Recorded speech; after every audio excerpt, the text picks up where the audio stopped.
उत्तराखंड के कोट द्वार का मामला वो मामला है जो संसद के भीतर गूंजा है और जिसने देश के सामाजिक हालात पर बड़ा सवाल खड़ा कर दिया है।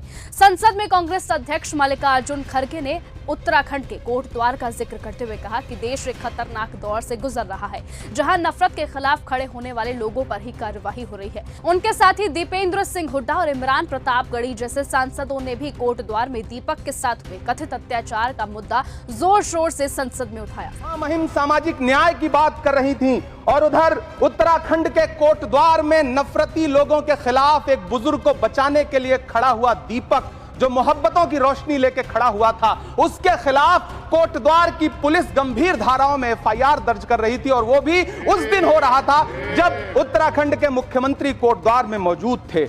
ये नया भारत है जहां दंगाइयों के खिलाफ एफआईआर नहीं होते बल्कि अमन और मोहब्बत की बात करने वालों के खिलाफ। इसलिए सवाल सीधा है कि जब रक्षक ही भक्षक बन जाए तो आम आदमी इंसाफ के लिए जाए तो जाए कहां। दरअसल मामला उत्तराखंड के कोटद्वार से सामने आया, जहां गणतंत्र दिवस के दिन एक मुस्लिम बुजुर्ग की दुकान के नाम को लेकर विवाद खड़ा हुआ। बजरंग दल से जुड़े कुछ युवकों ने आपत्ति जताई, माहौल तनावपूर्ण हुआ और तभी एक युवक बीच में आया जिसने खुद को मोहम्मद दीपक बताया और खुले तौर पर बुजुर्ग के समर्थन में खड़ा हुआ। यही युवक बाद में पुलिस कार्रवाई का निशाना बन गया। गंभीर धाराओं में एफआईआर दर्ज हुई और विडंबना ये रही कि ये सब उसी दिन हुआ जब उत्तराखंड के मुख्यमंत्री खुद कोटद्वार में मौजूद थे। दंगाइयों पर नहीं बल्कि अमन और इंसानियत की बात करने वाले दीपक पर ही कार्यवाही हुई। अब सच्चाई भी सामने आ चुकी है।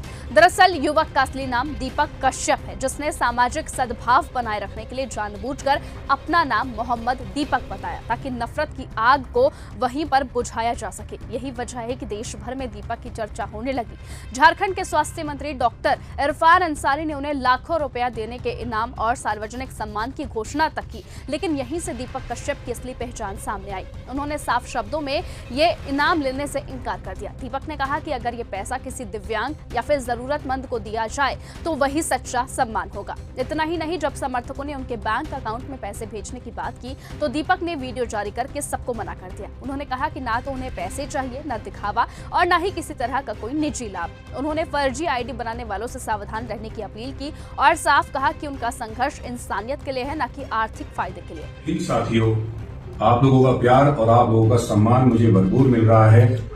मैं आपसे एक विनती करना चाहता हूं कि कुछ लोगों ने मेरी फेक आईडी बना रखी है, तो प्लीज आपसे विनती यही करता हूं कि उन फेक आईडी पे इतना फोकस ना दीजिए, क्योंकि मेरी मेन आईडी यही है। और मैं आपसे एक रिक्वेस्ट और करना चाहता हूं कि कुछ लोग मेरे को मेरे अकाउंट में पैसे डालने के लिए बोल रहे हैं और मैं उनसे यही कहना चाहता हूँ कि प्लीज मेरे अकाउंट में कोई पैसा न डालें। और मैं आपका शुक्रगुजार हूँ कि आप लोग मुझे इतना प्यार और इतना सम्मान दे रहे हैं। जय हिंद, वंदे मातरम। इसलिए आज कोटद्वार की एक छोटी सी दुकान से शुरू हुआ ये विवाद संसद से सड़क तक चर्चा का विषय बन गया। एक तरफ सत्ता और संगठन है तो दूसरी तरफ एक आम नागरिक जो नफरत के सामने मोहब्बत लेकर खड़ा हुआ है। दीपक कश्यप ने यह साबित कर दिया कि इंसानियत आज भी जिंदा है, बस उसे पहचानने की जरूरत है।